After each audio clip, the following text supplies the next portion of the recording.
Et nous allons commencer avec les textes de l'Exode chapitre 7.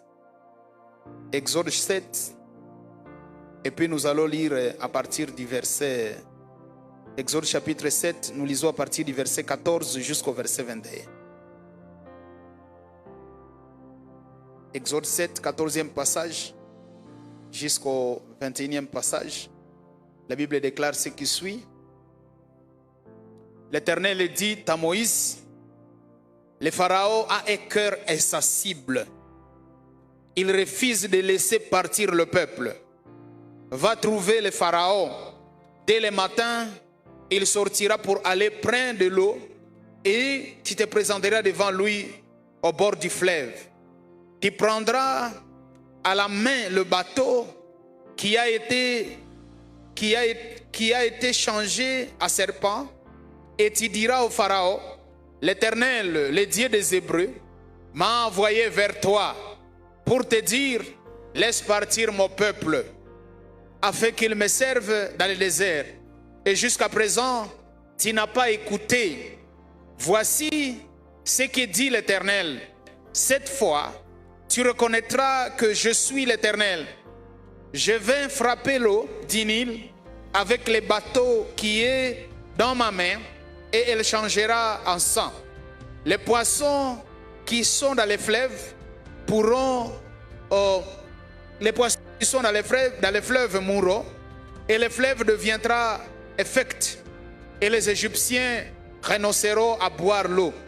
L'Éternel dit à Moïse: ordonne à Aaron, prends ton bateau et tends ta main sur l'eau des Égyptiens, sur leurs rivières, leurs ruisseaux, leurs étangs et sur tous les réservoirs d'eau. Elles deviendront du sang. Ainsi, il y aura du sang dans toute l'Égypte, même dans les récipients à bois et à pierre. Moïse et Aaron se conformèrent à ce que l'Éternel avait ordonné. Aaron leva les bateaux et frappa l'eau du Nil sous les yeux du Pharaon. Et ses serviteurs et toute l'eau du fleuve fut changée en sang. Les poissons qui étaient dans le fleuve mourirent. Le fleuve devint infect. Les Égyptiens ne purent plus à boire d'eau et il y eut du sang dans toute l'Égypte. Cependant, les magiciens d'Égypte affirent autant par leur sortilège et le cœur du Pharaon s'endurcit pourtant. Le Pharaon se détourna d'eux et rentra chez lui. Il ne prit même pas ces événements à cœur et tous les Égyptiens creusèrent à environ du fleuve pour trouver de l'eau à boire, car ils ne pouvaient pas boire de l'eau du Nil. C'est la parole de Dieu ce soir. Amen. Bien-aimés dans le Seigneur, hier nous avons parlé de l'obéissance à la parole de Dieu, d'obéir, et nous avons souligné quelques petits tirets. C'est que tout ce que Dieu est en train de chercher pendant ces moments, c'est d'avoir quelqu'un qui va obéir, et c'est ce quelqu'un-là que Dieu va envoyer pour qu'il aille libérer les enfants d'Israël, pour qu'il aille libérer sa famille. C'est la personne-là que Dieu est en train de chercher pour qu'il obéisse et que Dieu se serve de la dite personne pour qu'il aille libérer son peuple du fléau ou bien de l'esclavage dans lequel ce peuple est en train de passer. Cependant, je voudrais ce soir nous rappeler une chose importante de tout ce qu'on a dit hier. Parmi les choses importantes, je souligne une seule, c'est que Moïse est occupé, le peuple de Dieu est occupé, mais leurs occupations ne sont pas les mêmes. C'est que Moïse est occupé par le mouton de Jéthro, alors que le peuple est occupé par des travaux forcés du Pharaon. Dieu parle à un occupé, ou bien Dieu parle à quelqu'un qui est déjà surchargé, afin qu'il aille aider d'autres qui sont surchargés à être libérés. Alléluia. C'est que nous avons souligné une chose, que Dieu nous occupera toujours. Nous serons toujours occupés. À jamais, nous ne serons jamais libres. La Bible dit, deux seront en train de moudre, deux seront en train de travailler, l'un sera pris, l'autre restera. Christ nous trouvera toujours en train de travailler. Mais tout ce qu'il veut, tout ce qu'il cherche, ce qu'il cherche est un cœur qui est disposé malgré les occupations tout autour. Alléluia. Ce qu'il cherche, ce qu'il trouve est cœur qui le cherche, est cœur passionné, est cœur attentionné, est cœur prêt à se tourner vers lui, est cœur prêt à tout abandonner et à commencer à chercher Dieu. Je voudrais nous poser la question ce soir, où sont ces gens qui sont occupés, mais qui ont encore un cœur qui cherche Dieu? Et je voudrais que Dieu nous crée ces cœurs-là. Amen. Parce qu'il y a bien des gens, il leur suffit d'être occupés pour oublier leur destinée. Il y a bien des gens, il leur suffit d'être occupés pour oublier ce que Dieu est en train de leur dire ou là où Dieu veut leur amener. Que Dieu nous occupe et qu'il nous occupe même par des travaux lucratifs. Qu'il nous occupe par des occupations lucratives. Mais que le Seigneur nous rappelle que notre cœur a besoin de sa présence. Amen. Alléluia. Que le Seigneur nous occupe de toutes les manières possibles. Qu'il nous donne tous les titres possibles. Qui vont nous donner de l'honneur. Qui vont nous donner de la considération. Mais que le Seigneur continue à créer toujours un vide dans nos cœurs. Et que ce vide continue à nous rappeler que nous avons toujours besoin de sa présence. Alléluia. Amen, amen. Nous allons donc commencer à corriger notre langage à partir d'aujourd'hui. Ce n'est pas à cause des occupations que nous ne nous approchons pas de Dieu. Mais nous ne nous approchons pas de Dieu parce que nos cœurs ne sont pas encore disposés à nous approcher de Dieu. Amen. Ce n'est pas à cause de nos occupations que nous ne nous approchons pas de Dieu. Mais si nous ne nous approchons pas de Dieu, sinon nos cœurs ne sont pas encore disposés à nous approcher de Dieu. Alléluia. Parce que les occupations, il y en aura toujours. Et il y en aura et nous en aurons toujours besoin. Dieu a dit, nous devons toujours cultiver. Pour que nous puissions manger, c'est à la cire de notre front. Ça veut dire c'est à notre occupation. Donc nous devons toujours le faire. Mais que le Seigneur continue à nous rappeler que notre cœur a encore besoin de lui. Amen. Soyez occupés au nom de Jésus. Que le Seigneur nous occupe davantage. Amen. Que le Seigneur nous trouve de l'emploi partout, qu'on soit surchargé, mais que notre cœur éprouve toujours le besoin de l'écouter, de nous détourner vers lui. Amen.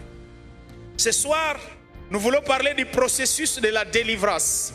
Et notre message, c'est du processus de la délivrance à la rencontre avec Dieu. Amen. Du processus de la délivrance à la rencontre avec Dieu, ou clairement de la délivrance à la rencontre avec Dieu.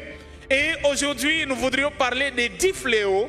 On va les entasser dans ces quelques minutes que le Seigneur va nous donner. Et puis, on va en tirer quelques leçons que nous allons prendre pour notre vie et pour lesquelles ces leçons pour lesquelles nous allons nous servir pour notre prière de ce soir ou pour notre marche spirituelle.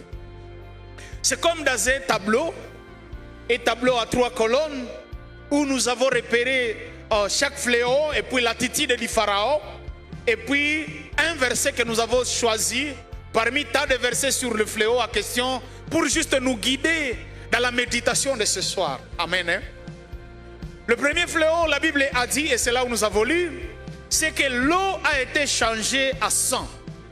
Au point qu'en Égypte, personne n'a trouvé de l'eau à boire, si ce n'était d'aller se débrouiller pour creuser d'autres puits. Or, ils sont dans le désert, ça veut dire ils ont peiné, ils ont souffert, ils sont partis se débrouiller.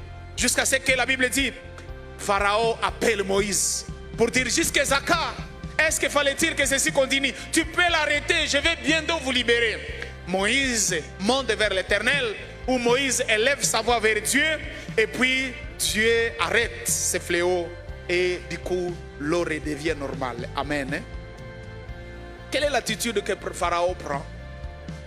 Exode 7, là où nous avons lu verset 23-24, précisément. La Bible dit, Pharaon ne prend pas en considération cet événement. Ça passe comme ça. Et Pharaon d'ailleurs se détourne. Il était au fleuve, il se détourne de ceux qui sont là-bas, il va. Il boude de ceux qui arrivent. Pourquoi? Parce que même ces magiciens venaient de faire la même chose. Et puis Pharaon se détourne, il rentre. C'est comme s'il se moque de Moïse. C'est épais à l'événement encore des serpents. Où Pharaon appelle ses magiciens. Et puis ces magiciens font la même chose. Mais ici, je suis en train de penser que, et je suis en train de croire ça, qu'il arrive des temps où le diable a pensé qu'il est en train de nous faire souffrir davantage, mais il est en train de nous pousser vers notre libération.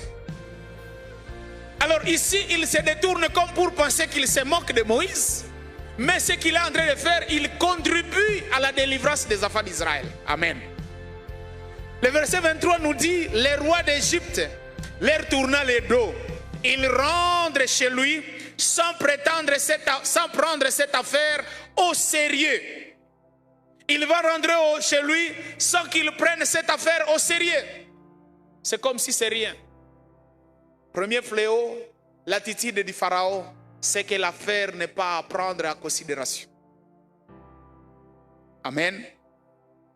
Deuxième fléau, les grenouilles. En Exode 7, verset 26, jusqu'à Exode 8, verset 11. Qu'est-ce que Pharaon prend comme attitude? Il va mentir, il mentit, mais il s'entêta davantage. Qu'est-ce qu'il va mentir à Moïse? Il va dire, essaie d'arrêter ça. Et puis dès que tu arrêtes, je vous autorise de quitter. Alors la Bible dit, quand Moïse demande à Dieu pour que Dieu arrête ce fléau, Dieu va arrêter les fléaux. On va même entasser des grenouilles mortes à gauche et à droite. Mais la Bible dit, Pharaon, encore une fois, il s'endette. Pourtant, il venait de dire à Moïse que dès qu'on arrête ça, les gens vont partir. Alléluia. Ça nous arrive. Nous voulons nous approcher de Dieu. Nous voulons prier pour telle ou telle autre situation. Ça nous arrive, nous voulons chercher Dieu. Mais il arrive que le diable voit ces faits-là comme si ce n'était rien.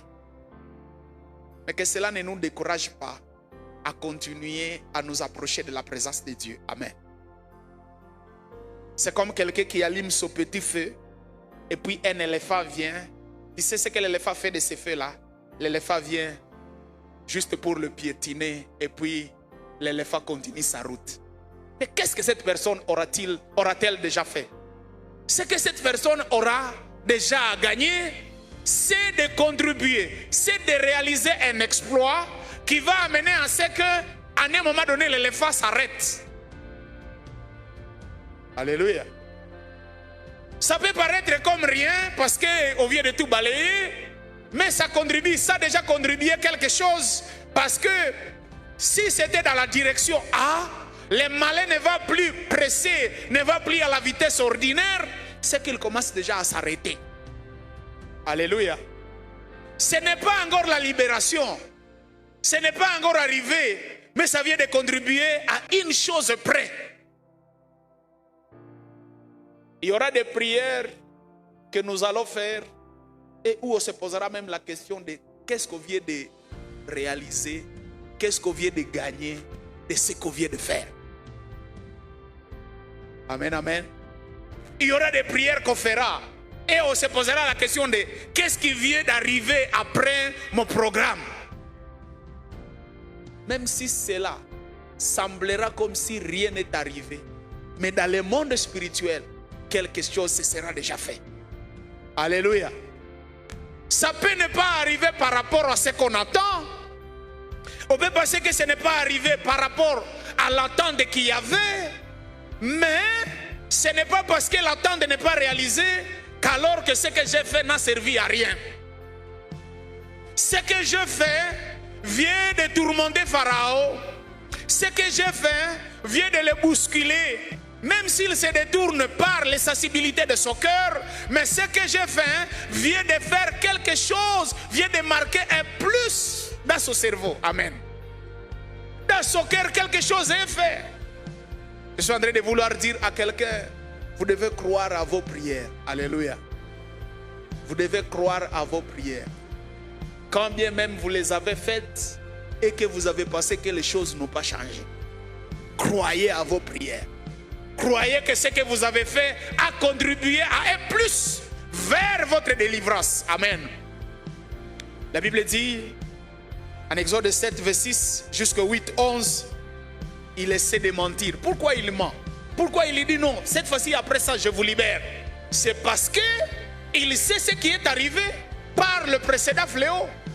Lisons le verset 16 d'Exode chapitre 7. La Bible dit, et tu lui diras, l'Éternel est le Dieu des Hébreux m'a envoyé vers toi pour te dire, laisse aller mon peuple pour qu'il me rende culte dans le désert. Mais jusqu'à présent, tu as fait sourd d'oreille. 21. Les poissons périrent, le fleuve devait s'y effectuer et les Égyptiens ne purent plus à boire. Il y avait du sang dans tous les pays, mais lorsque le Pharaon vit que les choses s'arrangeaient, il s'entêta et n'écouta plus Moïse et Aaron. Quand les choses s'arrangent, Pharaon choisit de s'endetter. Quand les choses redeviennent normales, Pharaon choisit de prendre position contraire à ce qu'il a annoncé. C'est ordinaire. La Bible nous a dit au verset 14, l'introduction de tous les fléaux. Dieu commence à préparer Moïse pour dire, Pharaon a un cœur insensible. Amen. Le cœur de Pharaon, c'est insensible. Tout ce que tu comprendras du cœur de Pharaon, tout ce que tu feras, tout ce que tu vas réaliser, comprends d'abord que l'ennemi qui est devant toi, c'est un ennemi à un cœur qui est comment? Insensible. Si tu le fais à penser que l'ennemi est gentil, tu vas te décourager au deuxième fléau, à la deuxième position. Si tu le fais à penser que l'ennemi c'est un collègue, tu vas le faire avec gentillesse, à penser que celui qui est en face de toi, c'est quelqu'un à négocier. L'introduction déjà au verset 7-14, c'est que l'ennemi n'est pas gentil, il a un cœur insensible. Amen. En priant, sache que comme tu es dans un combat spirituel, l'ennemi qui est en face de toi, son cœur, dès le départ, dès le commencement, son cœur est insensible. Comme ça, prends bien position. Positionne-toi bien. Détermine-toi bien. Parce que l'ennemi qui est en face de toi n'est jamais gentil. Alléluia. Il n'est jamais gentil. Il a un cœur insensible. Mais malgré son cœur insensible, moi Dieu, je vais envoyer des fléaux. Pas seulement 2 ou 3, fléau sur fléau, jusqu'à ce qu'il arrive à vous libérer. Amen. Jusqu'à ce que j'obtienne gain de cause. 3e fléau, moustique, chapitre 8, 12 et suivant. Et quel est ce que Pharaon va faire? Ou bien quelle est l'attitude de Pharaon? La Bible dit, il refuse d'écouter.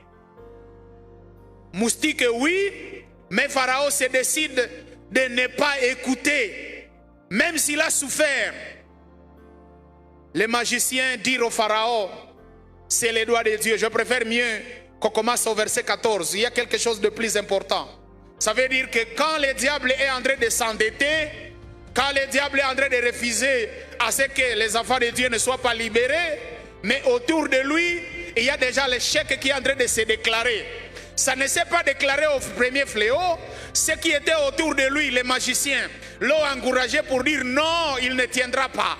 Ça ne s'est pas déclaré au 2e fléau, mais au 3e fléau, il y a quelque chose d'important au verset 14. Je vais le lire au nom du Seigneur.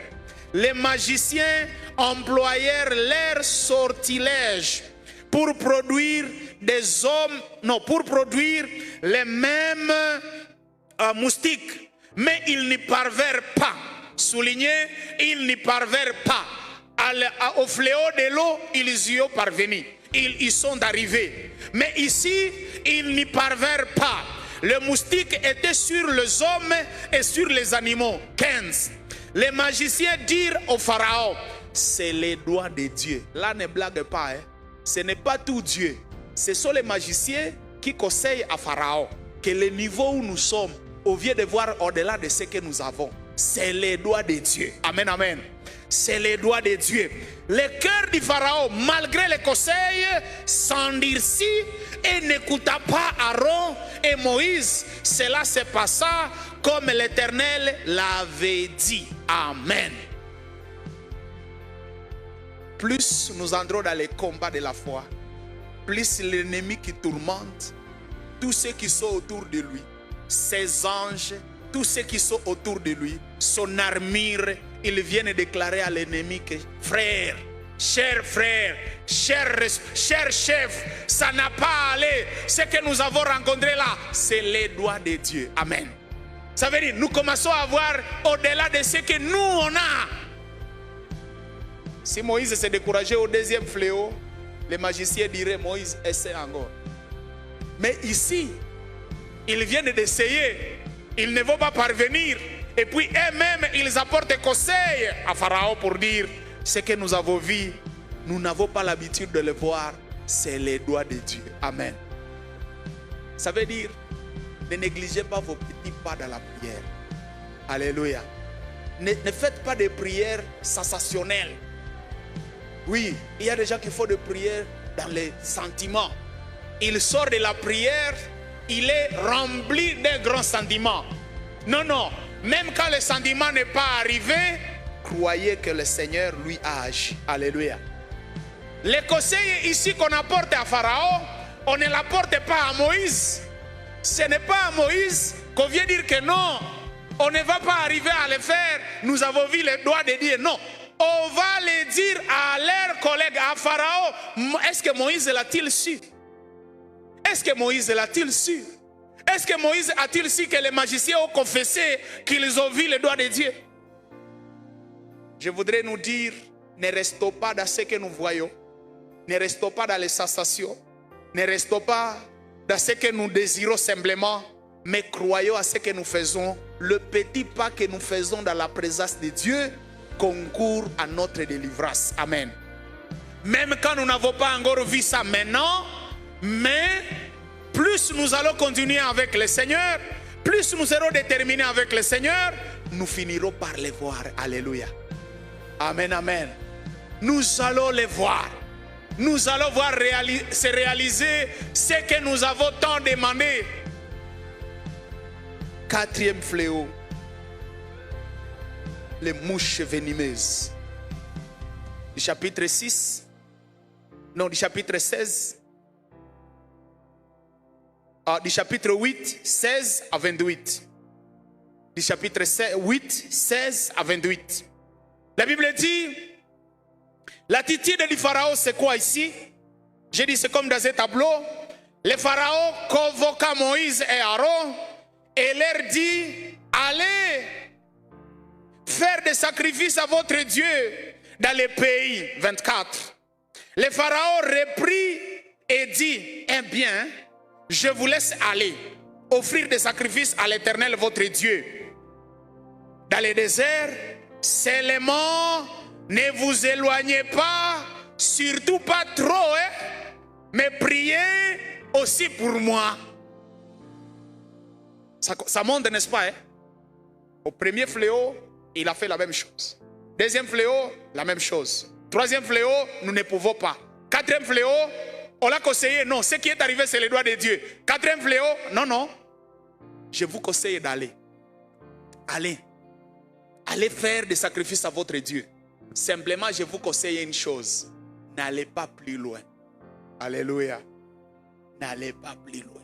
Et à ce niveau ici, c'est difficile pour ceux qui sont encore de bébés. Ou bien pour ceux qui ne veulent pas continuer. Pour les paresseux spirituels. Permettez-moi le terme. À ce niveau ici, il faut simplement dire, cette fois-ci, Pharaon nous a demandé d'aller. Il nous a demandé de partir. C'est aussi la liberté, non? Il a dit, allez, mais n'allez pas plus loin. Allez offrir à votre Dieu des sacrifices. D'ailleurs, un sujet de prière, priez pour moi. Ça, c'est Pharaon. Comment tu vas sortir devant Pharaon le jour-là, si c'est toi? Tu vas simplement dire, aujourd'hui, j'ai la grâce. Oh, peuple de Dieu, Pharaon vient de nous écouter. Sortons, que chacun porte son bétail. Nous allons offrir à notre Dieu. Et même Pharaon nous demande de prier pour lui. Quel privilège! À ce que le chef demande, à ce que vous priez pour lui. Amen, amen. Si qui c'est qui vient ici, prenons un exemple. Et s'il essaie de dire, comme je suis venu prier avec vous ici, à la paroisse, je vous demande de prier pour moi. Diriger n'est pas facile. Je vous demande de prier pour A, pour B, pour C. Et puis le pasteur dit, on va entrer à prière. Vous passez combien déjà vous proclamez ces jours-là les merveilles de Dieu et recommander le président? Et déjà vous dire, le président est humble. Il vient de manifester son humilité. Il demande à ce que nous puissions même prier pour lui. Combien déjà seront convaincus jusqu'au niveau là? Mais Pharaon le dit, mais c'est un piège. Un grand piège, parce que ce que Dieu demande, ce n'est pas que nous n'allions pas loin du Pharaon. Amen. Ce que Dieu demande, c'est que nous puissions aller là où lui nous appelle. Amen, amen. Là où il nous appelle, c'est dans la terre promise.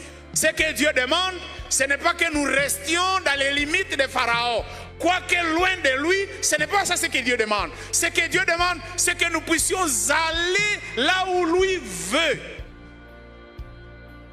Et puis Moïse remarque, Moïse découvre le piège. Dans ce piège, il y a comme une compromission. Dans ce piège, il y a comme une attente. Nous nous convenons, Moïse, vous ne partez pas plus loin. Je pense qu'il y a même certains chrétiens qui sont au niveau ici, où le diable leur a déjà dit, n'allez pas plus loin, n'allez pas dans la profondeur spirituelle. Hein? Restez toujours un chrétien. Je vous autorise, je ne vous arrête pas. Restez toujours chrétien, mais pas un chrétien hein, dans la profondeur avec le Christ. Amen. Restez un chrétien de non, restez qui de non, restez. Ça, le diable ne nous refusera jamais de le faire. Il ne nous empêchera jamais de le réaliser. Mais ce qu'il nous empêchera de faire, c'est d'aller là où Dieu veut que nous allions. Alléluia. Tout ce qu'il nous empêche de faire, c'est d'aller là où le Seigneur veut que nous puissions arriver. Mais il ne peut pas nous empêcher de venir au culte. Il ne peut pas nous empêcher d'être appelés, je ne sais pas qui. Il ne va pas nous empêcher d'être... Non, ça, il va nous autoriser. C'est ici, hein. Allez adorer le Seigneur.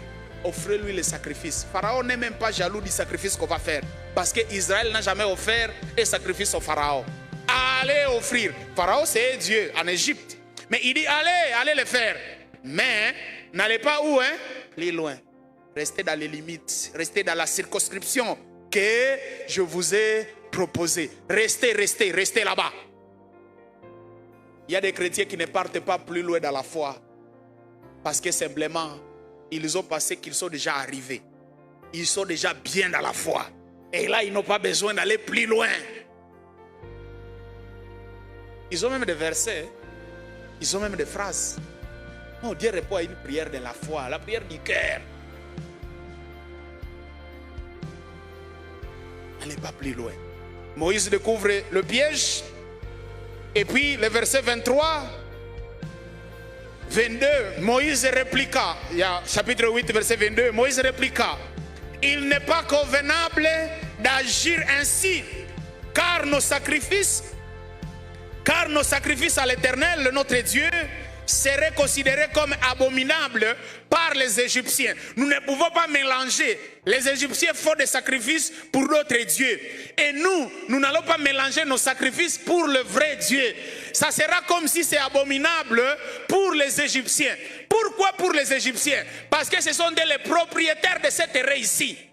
On ne va pas le faire dans la circonscription des Égyptiens. Ici, on ne va pas invoquer notre Dieu. Non! Laissez-nous partir. Et puis ma Bible me dit, elle dit ceci, Dieu, si nous les offrons sous leurs yeux, ils nous lapideront. Nous irons à 3 jours de marche dans le désert et nous offrirons des sacrifices à l'Éternel notre Dieu comme il nous l'a ordonné. Souligné comme il nous l'a ordonné. Alléluia. Nous n'allons pas offrir pour plaire à toi. Nous n'allons pas offrir dans tes limites ici. Ce que nous allons faire, c'est comme Dieu nous a ordonné. Ça nous rappelle l'obéissance à ce que Dieu nous dit. Amen. Nous n'allons pas le faire comme on nous l'ordonne, comme tu nous l'as dit. Nous allons le faire comme Dieu nous l'a demandé de le faire. Amen. Cinquième, la mort du bétail. Au chapitre 9, verset 1 à 7. Quelle est son attitude? Son cœur fut encore insacible. Il vient de s'endetter davantage. Comme vous ne voulez pas partir, tant pis. Restez là-bas. Il s'entête encore. Mais qu'est-ce que Dieu fait? Élément remarquable, c'est que Dieu épargne le bétail d'Israël. Si les autres fléaux sont en train d'atteindre tout le monde, Dieu ici, précision, il épargne le bétail d'Israël. Ça surprend encore Pharaon. Dieu est multisystème dans son combat. Pharaon semble le maîtriser au 4e fléau. Pour dire, je vous ai proposé d'aller, vous ne voulez pas aller. Ok, tant pis que ce qui arrive, arrive, nous tous, on en souffrira. Mais qu'est-ce que la Bible dit? Ici, au 5e fléau, Dieu est multisystème. Ce que je fais, c'est que le fléau va vous atteindre tous, mais pas pour les enfants de Dieu. Alléluia. Les enfants de Dieu n'en souffriront pas, non. Et puis Dieu préserve les bétails des enfants de Dieu. Dieu les garde à vie. Pharaon qui apprend que les bétails des enfants de Dieu sont à vie, je ne sais pas quel tourment ou quelle perplexité va l'atteindre. Je ne sais pas quelle sera sa conclusion. Mais au verset suivant, le fléau suivant, c'est que Moïse rentre encore auprès de lui. Et Moïse l'annonce des ulcères au chapitre 9, 8 à 12. Son cœur va être insensible. Même les magiciens vont être touchés. C'est encore un ajout. Ici, la particularité, même les magiciens, même ceux qui ont commandé aussi de l'eau à sang, ceux qui ont changé l'eau à sang, ceux qui ont commandé des grenouilles, ceux qui ont fait des stratagèmes par leur bateau aussi pour avoir des serpents, le jour-là, la Bible précise, même les magiciens, ils sont touchés par des ulcères. Amen. C'est-à-dire, le fléau est maintenant généralisé. Dieu n'a plus pitié de personne. Très généralisé, sauf pour ses enfants. Dieu aurait-il avoir pitié de ces magiciens? Parce qu'à un moment donné, ils ont constaté quand même sa grandeur. Ils ont dit, c'est le doigt de Dieu. Ils ont dit, nous ne pouvons pas. Mais ici, Dieu donne. Tout ce que Dieu cherche, nous allons le dire à la conclusion, c'est que sa gloire éclate. Alléluia. Ne touchons pas souvent à la gloire de Dieu. Quand Dieu réclame sa gloire, il n'a pas pitié de personne. Amen. Septième, le grêle. Chapitre 9, verset 13 à 35. La Bible déclare quelle a été l'attitude du Pharaon. C'est qu'il continua à pécher. Là, ces paroles vivantes. Et rendu son cœur insensible. Que ce qui arrive, arrive. À ce moment-là, on allait dire mafo, mafo. Pharaon est dans une phase où il n'a plus pitié de rien. Que ce qui arrive, arrive. Mais j'aime l'attitude de Moïse. C'est que Moïse aussi ne se fatigue pas. Alléluia. Ce sera une de nos leçons qu'on va tirer. C'est que Moïse ne se fatigue pas de rentrer dans la présence de Dieu malgré l'attitude et la méfiance que Pharaon est en train de lui présenter. Alléluia. Malgré la résistance, malgré les sensibilités, Moïse aussi ne se fatigue pas. Il est en train d'aller là. Il obéit à Dieu. Il va rencontrer Dieu. Dieu lui parle. Il vient, il parle à Pharaon. Pharaon est insensible. Il va rencontrer Dieu. Dieu lui parle. Il vient, il parle à Pharaon. Pharaon est insensible. Il va rencontrer Dieu comme pour ne pas se, comme sans se fatiguer. Moïse, c'est un homme comme nous. Moïse, c'est un homme comme nous, mais qui est déterminé quand il s'agit de la cause de Dieu. Alléluia. Le problème de l'esclavage pour Israël, c'est comme nos problèmes. Mais Moïse, comme les délégués, comme celui qui se tient à la brèche, il ne se fatigue pas d'aller dans la présence de Dieu aussi longtemps que c'est là, qu'il n'a pas encore vu ce que Dieu lui a dit. Ce que Dieu lui a dit, c'est qu'il y aura la libération. Le peuple sera libéré. Alors il ne se fatigue pas aussi longtemps qu'il ne trouve pas cela. Même s'il trouve des libérations partielles sur le chemin, il se dit, ce n'est pas ça ce que je cherche. Ce que je cherche, c'est la libération totale. Alléluia. Moïse ne s'arrête pas. Moïse entre toujours dans la présence de Dieu. C'est ça ce qu'on a dit le lundi, que parfois quand on a prié 2 fois, 3 fois, je sais que le diable aussi, apparemment, il nous connaît, il nous voit, il sait qu'encore, il vient de commencer ce programme. Et puis, du coup, c'est comme un coup de foudre des problèmes. On dit, mais j'ai prié, et puis je trouve contraire les sensibilités de Pharaon. Il y en aura, parmi 10 personnes, on en aura 5 qui vont dire, ah non. Oh, nous avons encore prié. Ils vont dire, non, non. L'autre fois là, j'étais fidèle à ce programme. Mais en retour, n'est-ce pas? Ils vont dire, non, non. Mais où est-ce que nous allons trouver des gens qui ont le cœur comme celui de Moïse? Vous rencontrez la résistance, vous vous dites, je vais encore rentrer là.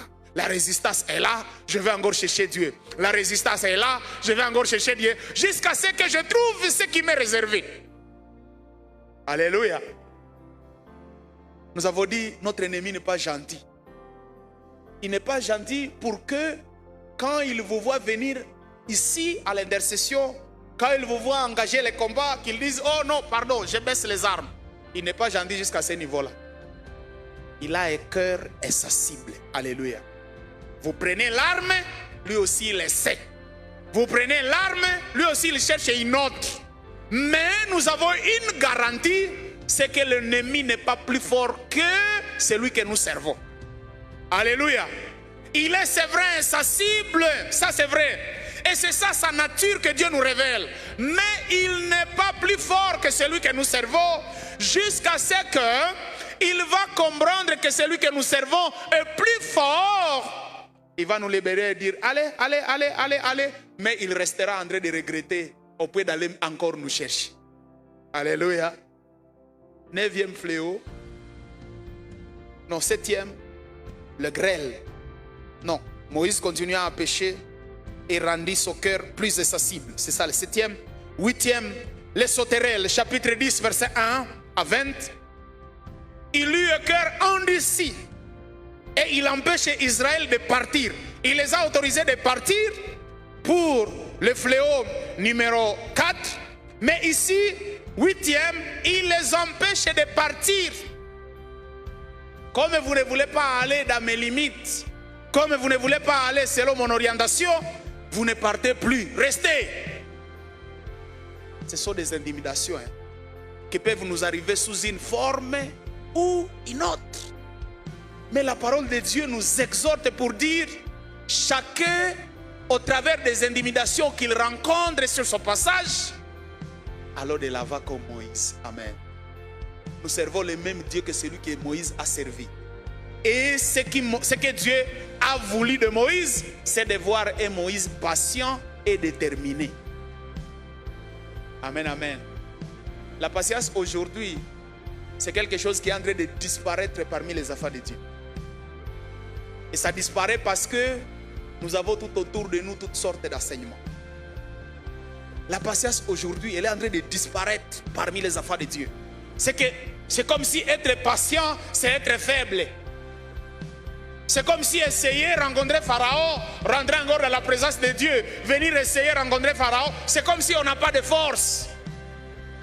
Et pourtant, c'est ce qu'on a appelé témoignage à la fin de tous les fléaux. Amen. On va y arriver. 9, les ténèbres. L'attitude de Pharaon. Il permet aux enfants d'Israël, il permet leur départ, mais il veut rester avec leur bétail. Je vous autorise d'aller, cependant laissez-moi vos bétails. je vais rester avec, mais vous allez, je n'ai pas de problème avec vous. Laissez les bétails.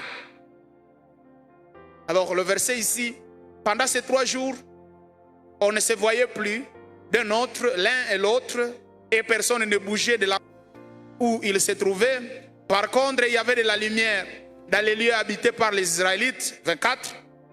Le Pharaon fit convoquer Moïse et lui dit, allez rendre culte à votre Dieu. Vos enfants pourront vous accompagner. Seul votre petit bétail et votre gros bétail restera ici. Pour 4e fléau, allez avec vos bétails, mais dans la limite de ce que je vous donne. Mais ici, allez offrir à votre Dieu là-bas au désert. Mais laissez ici votre bétail. Laissez ici votre économie. La parole de Dieu est en train de me dire ceci à Matthieu, que là où est ton trésor, c'est là où sera quoi? Là où sera ton cœur. Vous avez vu le temps des volcans. Même quand les gens fuient au Rwanda, 2 jours suffisent pour que déjà les commerçants soient déjà rentrés pour venir voir leur boutique. 2 jours. Il y en a même ceux qui partent le matin qui reviennent le soir. Est-ce que vous connaissez la peine d'avoir un capital? La peine d'avoir un bétail. Et puis Pharaon dit non, allez, mais laissez-moi votre bétail. Ça veut dire je vous libère, allez, mais laissez-moi votre cœur. Parce que là où est ton trésor, c'est là où aussi sera quoi? Ton cœur. Moïse va dire, même pas les sabots, même les sabots ne resteront pas ici. Même si quelqu'un aime de la viande, nous n'avons pas attendu une maman qui prépare des sabots à ses enfants. Ou bien même s'il y a de la crise, on n'a pas attendu quelqu'un qui est parti un jour à l'abattoir et récupérer simplement des sabots et venir le préparer à ses enfants. Mais nous avons attendu des mamans qui ont mis de braise dans les légumes et puis tromper les enfants que non. Touché, il y a de la viande, non? Ça, on a attendu. Mais on n'a pas attendu des mamans qui sont parties à l'abattoir et prendre des sabots et les mettre dans leurs légumes et puis tromper les enfants qui ont de la viande. Ça, on n'a pas encore attendu.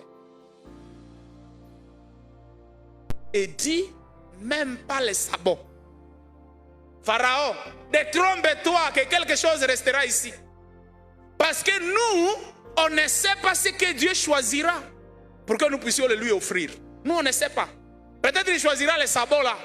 Peut-être qu'il choisira, je ne sais pas quoi. Nous, on ne sait pas. Rien ne restera entre tes mains. Amen. Il y a des gens qui sont déjà sauvés, mais leurs sabots sont encore chez les malais là-bas. Quand ils marchent sur le pierre dans la foi, ils se rappellent que non, je n'ai pas de sabots. Il faut des compromis avec les malais. Parce que les sabots protègent. Alléluia. Nous devons abandonner. Nous devons être libérés avec tout ce que nous avons pour la gloire de Dieu. Dernier fléau, la mort de premier-né égyptien. Qu'il a dit de Pharaon. Pharaon donne une libération sous émotion. C'est comme ça que j'appelle ça. Mais il va le regretter plus tard. Sa femme vient de partir. Oh non. Est-ce qu'on peut les poursuivre? Est-ce qu'on peut aller les chercher? Est-ce qu'on peut aller les attraper? Est-ce qu'on peut aller les atteindre? Ils viennent d'aller, non. Allez armer, rangez-vous en ordre de bataille. On veut aller les attraper, on veut aller les empêcher. On vient de faire partir une main d'œuvre importante. Et ça, c'est le regret que le diable a pour tous ceux qui sont déjà libérés avec tout ce qu'ils ont. Alléluia. Ceux qui sont déjà libérés avec tout ce qu'ils ont, le diable s'étonne souvent de comment vous êtes partis même avec les sabots. Mais il y a certains qui sont libérés, mais le diable a encore un contrôle à faire sur leur vie. Il y a des gens qui sont libérés, mais le diable a encore affaire à leur donner des ordres. C'est moi qui vous garde les sabots. Regardez quoi faire pour moi aussi, n'est-ce pas? Mais ici, il y en a aussi ceux qui sont libérés, même pas leurs sabots, ne sont jamais restés en Égypte. Alléluia. Tout ce qu'ils ont est aussi libéré. Que Dieu nous aide à arriver à ce niveau. Reprenons ceci. Nos petits pas dans la prière, nos petits pas dans les combats spirituels ne sont pas des pas inutiles. Ce sont des pas qui sont en train de faire de grands bouleversements dans le monde spirituel. Amen. Il y a une maman qui nous a donné ce témoignage. Elle accompagnait les autres sans savoir leur volonté. Et les autres là qu'elle accompagnait, c'était ses amis. Et cette maman aimait beaucoup porter des habits comme Christo, comme bon, les habits là que nous avons l'habitude d'avoir, Vision et les autres. Alors cette maman avait cette habitude là. Les jours là, comme c'est son ami qui l'évite de l'accompagner là, elle l'a accompagné. Et arrivé là-bas, tellement que là où on allait, c'était pas un bon endroit. Mais la maman là ne savait pas. Elle accompagnait son ami.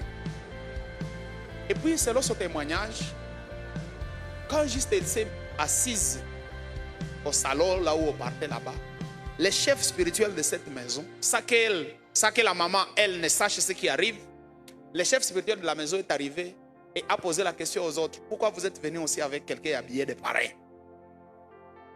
On a essayé d'expliquer. Non, c'est notre ami, on voulait l'amener ici.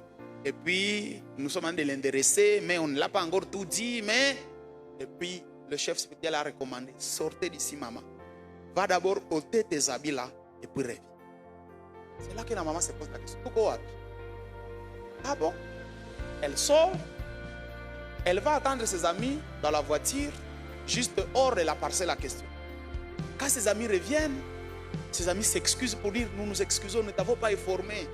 Ici, c'est là où il y a ça. Ici, c'est là où nous trouvons ça. Ici, nous nous excusons parce que vraiment, nous ne te l'avons pas dit. Sinon, à la prochaine, quand on va venir, ne viens plus avec tes habits là. Ah bon? Même les habits ont dérangé la maison des chefs Baé. Alléluia.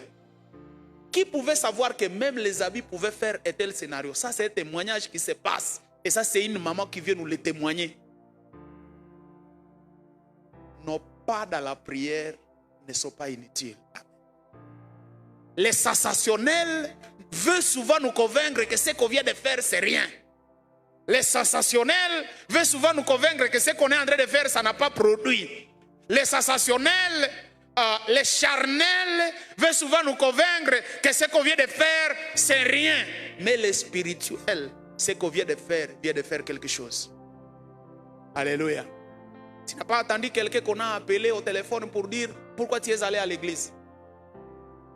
Alors que lui est parti là juste pour déambuler, accompagner les autres. Et puis là, en famille, au village, on l'appelle. Pourquoi? Qui t'a demandé d'aller là où tu es allé là? C'est où? Là où tu es allé là. Et puis là, on les blâme. Tu n'as pas attendu de tels témoignages. Que cela te serve d'avoir confiance à ce que tu as l'habitude de faire dans le spirituel. Amen. Même quand cela semble sur le plan sensationnel, sur le plan charnel, même que cela semble être vil ou inutile, toi, il faut de toi, donne-toi à croire à ce que tu viens de faire. C'est par des petits pas qu'on va arriver au dernier fléau. Alléluia. C'est par des petits pas qu'on va arriver au niveau où Pharaon va dire sortez, allez. Amen, amen. Alors clôturons ce message avec quelques petites leçons que nous pouvons écrire. Je ne sais pas si 6, je vais juste les énumérer en train de surveiller notre temps. Le premier, et toi tu peux trouver d'autres, c'est que de tout ce qui précède traduit deux réalités.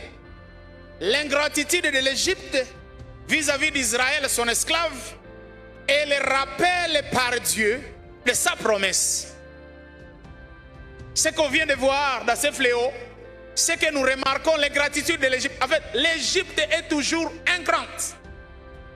C'est une Égypte qui ne sera jamais reconnaissante de tout ce qu'on a fait. Tout ce qu'on fait en Égypte, l'Égypte n'a pas considération. Même quand on est en train de le faire, il y a Dieu qui est en train de nous rappeler sa promesse. Que ce que nous faisons là, ce n'est pas là où nous devrions rester. Ce que nous faisons là, ce n'est pas ce qui nous mérite. Ce que nous faisons là, il y a une promesse que nous devrions aller atteindre malgré le prix. Amen. Rester en Égypte, c'est rester dans l'éternelle ingratitude. L'Égypte ne vous dira jamais merci. Merci d'avoir travaillé 20 ans avec nous, nous vous laissons partir à paix. L'Égypte ne vous dira pas ça. L'Égypte ne vous dira pas merci. Hein? Oui, oui, vous avez fait 430 ans ici, nous vous libérons, allez à paix. L'Égypte ne vous dira pas ça. Tout ce que l'Égypte cherche, c'est de vous rendre esclaves éternellement, bien que vous avez la promesse de Dieu sur vous. Deuxième leçon que nous allons tirer ce soir. Comme Israël a été tourmenté par l'Égypte pendant 430 ans, de la même manière, Dieu prend la défense d'Israël en tourmentant l'Égypte à son tour. La peur change de camp. Pharaon est déjà dans une totale peur parce que tous les jours, il ne sait pas ce que Dieu va donner comme fléau. Pourtant, avant que le fléau ne commence, c'est Pharaon qui tourmentait les enfants d'Israël, qui pouvait même se permettre de donner une déclaration. Augmenter la souffrance, ils sont des paresseux. Mais ici, la peur a changé de camp. Alléluia. C'est que c'est l'Égypte qui est tourmentée, qui ne sait pas ce qui va arriver après les fléaux qu'ils viennent ou bien qu'ils viennent de voir. 3. La libération d'Israël est progressive. Elle demande de la patience et de la confiance à Dieu. C'est une libération progressive qui demande de la patience et de la confiance à Dieu. Et Israël n'est personne d'autre que moi et toi. La libération est progressive et elle demande de la patience et de la confiance à Dieu. Ça, c'est là, tu vas t'arrêter au deuxième niveau. Ça, c'est là, tu vas t'arrêter au deuxième échelon. Ça, c'est là, tu vas t'arrêter à un certain niveau. Et puis le diable, là où il sera en train d'acclamer pour dire, voilà, nous l'avons eu. Nous connaissons beaucoup de gens qui sont venus se repentir à moitié. Ils n'ont pas tout déclaré. Et ce qu'ils ont laissé à la maison a continué à les tourmenter, a continué à les affaiblir, au point qu'ils n'ont pas goûté la joie d'avoir connu le Seigneur. Ça demande de la patience et de la confiance à Dieu, quel que soit le temps que ça va prendre. 4e, Moïse évite, il va abandonner, il va éviter de faire des compromis malgré la persistance et l'endurcissement du cœur de Pharaon. Moïse évite des compromis. Moïse refuse toutes sortes de compromis malgré que l'ennemi qui est en face de lui semble être fort. Vous savez que s'il y a des péchés parmi les enfants d'Israël qu'ils ont commis après la sortie de l'Égypte, ce sont des compromis. S'il y a des péchés au temps des rois d'Israël, ce sont des compromis. S'il y a des péchés au temps des prophètes comme Élie, tout ce qu'il est en train de combattre, ce sont des compromis. Les compromis que les gens sont en train de faire les empêchent d'atteindre leur véritable délivrance. Alléluia. Des compromis peuvent être sur le plan spirituel. Dieu te demande de prier jusqu'à tel niveau. Ah, toi tu te dis, Dieu, toi aussi tu sais que je viens d'en dire ici. Tu sais que je viens de prier. Tu sais que. Ces négociations-là ont raté aux uns et aux autres leur véritable délivrance. Amen. Évitons des compromis. Moïse ne prend rien de compromis. Même quand bien même Pharaon semble être gentil en un certain moment, quand même il soit très endurci, Moïse est droit dans ce qu'il cherche. C'est la volonté de Dieu. Amen. Moïse est très droit dans ce qu'il cherche. 5e leçon que nous allons tirer ici. Les 10 plaies sont pédagogiques, tant pour Israël que pour l'Égypte. Pédagogique pourquoi? Pour Israël, Israël devra les raconter à ses enfants. C'est ce que la Bible dit. Ce sera une source de foi, une inspiration de leur foi. Il se rappellera de la fidélité de Dieu à son alliance. C'est pédagogique pour Israël. C'est qu'il devra les témoigner tous les jours à ses enfants, pour que ses enfants, à chaque moment, se ressourcent de ces témoignages et continuent à faire confiance à Dieu. Mais c'est aussi pédagogique pour les Égyptiens. C'est que la Bible dit, Ça servira à la gloire de Dieu pour l'Égypte. L'Égypte saura qu'il y a un vrai Dieu et que le Dieu d'Israël n'est pas un Dieu foutron. Amen. L'Égypte confessera qu'il y a un Dieu. Je voudrais dire à quelqu'un, le monde ne confessera pas que vous avez un Dieu aussi longtemps qu'on ne vous verra pas patient, déterminé dans la présence de Dieu. Vous qu'on trompe à un certain moment et puis vous abandonnez tout. Vous qu'on bouscule à un certain moment et puis vous tremblotez. Vous qu'on propose des compromis et puis à un certain degré déjà vous avez cédé. Le monde ne remarquera pas, ne saura jamais que vous avez un vrai Dieu. Amen. Est-ce que Moïse savait que ça va s'arrêter à 10? Est-ce que Moïse savait que je vais premier fléau, deuxième fléau, troisième fléau, quatrième, 10 si Pharaon va nous laisser partir? Moïse ne le savait pas. C'était dans les secrets de Dieu. Dans les secrets, c'est Dieu seul qui savait que je vais jusqu'à autant. Nous, on ne sait pas, toi tu viens d'aller jusqu'au 40e fléau. Et on ne sait pas non plus, dans les secrets de Dieu, il te faudra aller jusqu'au 40e.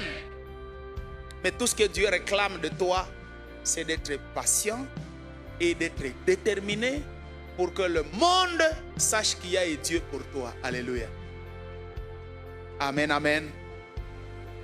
C'est pédagogique pour Israël. Israël aussi va le raconter à ses enfants. Israël va dire, Dieu nous a libérés. Pharaon, c'était un ennemi terrible, endurci, insacible, qui ne se soucie de rien. Mais Dieu, par sa puissance, il nous avait délivrés de sa main. Il nous a même fait dépasser, il nous a même fait traverser la mer, le fleuve, la mer rouge. Et puis, il va glorifier Dieu. Et leurs enfants glorifieront autant Dieu. Amen. Dernière leçon. Plus Pharaon s'est endurci, plus Moïse s'est maintenant déterminé. Plus Pharaon s'est endurci, c'est comme si on mettait du carburant pour la détermination de Moïse. C'est comme si on l'encourageait encore davantage. Amen, amen.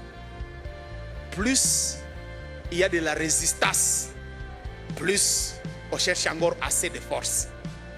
Plus ça résiste, plus on se réarme encore davantage. Nous voulons encourager ceux qui sont en train de baisser les bras. Pour dire non, ça vient de résister, ça fait longtemps. Nous voulons leur dire que non, le principe, ce n'est pas celui-là. Le principe, c'est que plus on résiste, plus et la force arrive. Pour ceux qui ont déjà été un peu emprisonnés, ou bien un peu, c'est à qui on a mis des menottes sur leurs mains, c'est que plus tu résistes, plus ça te sert. Plus tu résistes encore, plus tu es encore serré de plus. Plus tu résistes encore, plus ça te fait de plein. Mais si tu veux être gentil, ça ne va pas te serrer. Mais ça ne fera pas, ça ne donnera pas sens que tu viens d'être libéré. Tu seras toujours dans les menottes, mais gentil. Mais plus ça est en train de te serrer, et plus on est en train de chercher la solution. Plus il y a des conseils qui arrivent. Je voudrais dire à quelqu'un que plus ça résiste, plus que l'Éternel nous donne encore plus de force. La formule naturelle, c'est que plus ça résiste, plus il faut être gentil. Ça, c'est la formule charnelle, la formule naturelle, la formule de tout le monde. C'est que quand ça résiste, attention, hein, il ne faut pas accepter mourir, autant mieux laisser. Mais non, la formule spirituelle, c'est que plus ça résiste, plus ça demande encore qu'on se ressource davantage pour qu'on attaque encore. Et à plus on va se ressourcer, à plus on va attaquer, finalement, ça finira par sortir de votre chemin. Et c'est ce qui sera un témoignage pour vous. Alléluia. La pression, l'endurcissement de Pharaon ne vise que deux choses. La première chose, pourquoi il s'endurcit? C'est pour décourager Moïse. Tout ce qu'il cherche, c'est que Moïse soit découragé et laissé. Et c'est ce que ça vise même pour ta vie. L'endurcissement vise que tu te refroidisses dans la foi. Et quand tu te refroidis, ce n'est pas que le fléau en question est parti. Ce n'est pas que l'esclavage est fini. Tu te refroidis, l'esclavage reste là. Mais plus tu te lèves avec vigueur, plus tu te lèves avec force, plus tu recherches encore Dieu, la Bible dit, plus Dieu te réarme et te donne encore de la capacité. Amen. Deuxième but que la pression, l'endurcissement du malin, l'endurcissement de Pharaon est en train de faire, c'est que c'est pour que ta détermination s'effondre dans les problèmes. Il veut que tu arrives à un certain niveau où tu cèdes. Et il veut que tu t'effondres, tu te conformes au problème. Tu es en Égypte, il veut que tu te considères comme Égyptien. On ne quittera jamais ici. Les problèmes est tellement terrible. Nous allons prier après avoir lu ce passage. Nous lisons Romains chapitre 16, les versets 19 et les versets 20. Et puis on va prier. Romains chapitre 16, les versets 19 et les versets 20. Lisons au nom du Seigneur. Quant à vous, votre obéissance, est connue de tous. Je me réjouis donc à votre sujet et je désire que vous soyez sages à ce qui concerne les biens et sans compromis à ce qui concerne le mal. 20. Le Dieu de la paix écrasera bientôt Satan sous vos pieds. Que la grâce de notre Seigneur Jésus vous soit donnée. Amen. Le Dieu de puissance va bientôt écraser Satan sous nos pieds. Recevons la grâce du Seigneur. Amen. Parce que c'est dans cette grâce que nous marchons. C'est cette grâce qui nous élève vers la victoire. Nous allons nous mettre debout pour la prière. Amen.